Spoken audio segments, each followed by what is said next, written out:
പതിറ്റാണ്ടായി വടക്കാഞ്ചേരിയുടെ കന്നഡ വ്യാപാര രംഗത്ത് വിശ്വസ്ത സേവന പാരമ്പര്യമുള്ള ജോൺസൺ കന്നഡ വ്യാപാരം ഇപ്പോൾ ആധുനിക രീതിയിൽ നവീകരിച്ച ഷോറൂമിൽ തിങ്കൾ വെള്ളി ദിവസങ്ങളിൽ രാവിലെ 10 മണി മുതൽ ഉച്ചയ്ക്ക് 1 മണി വരെ കണ്ണ് ഡോക്ടറുടെ പരിശോധന, ഡ്രൈവിംഗ് ലൈസൻസിനായുള്ള സർട്ടിഫിക്കറ്റുകൾ, വിദ്യാർത്ഥികൾക്ക് ആവശ്യമായ ആന്റി ഗ്ലെയർ ബ്ലൂ കട്ട് ലെൻസുകൾ കുറഞ്ഞ വിലയിൽ, ദിവസവും രാവിലെ 9 മണി മുതൽ രാത്രി 8 മണി വരെ ക്വാളിഫൈഡ് ഒപ്റ്റോമെട്രിസ്റ്റിന്റെ സേവനം, എല്ലാവിധ ബ്രാൻഡഡ് ഫ്രെയിമുകൾ, ലെൻസുകൾ എന്നിവ കുറഞ്ഞ നിരക്കിൽ.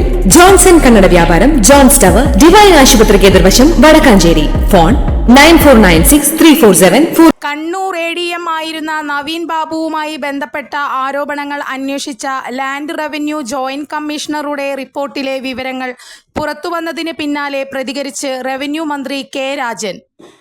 റവന്യൂ വകുപ്പിലെ ഒരു ഉദ്യോഗസ്ഥനായ ADM നവീൻ ബാബു മനഃപൂർവ്വം ഒരു ഫയൽ താമസിപ്പിച്ചോ എന്നാണ് വകുപ്പ് തലത്തിൽ പരിശോധിച്ചതെന്നും നവീൻ ബാബു അഴിമതി നടത്തിയതായി അന്വേഷണത്തിൽ കണ്ടെത്തിയിട്ടില്ലെന്നും കെ രാജൻ അറിയിച്ചു. ആഭ്യന്തര അന്വേഷണമാണ് റവന്യൂ വകുപ്പ് നടത്തിയത്. സർക്കാർ ഫയൽ റിപ്പോർട്ട് കണ്ട് അവസാനിപ്പിച്ചു. മറ്റു കാര്യങ്ങൾ പോലീസാണ് അന്വേഷിക്കുന്നത്.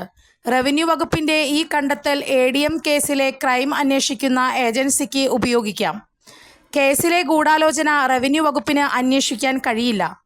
അതെല്ലാം പോലീസാണ് അന്വേഷിക്കേണ്ടത്.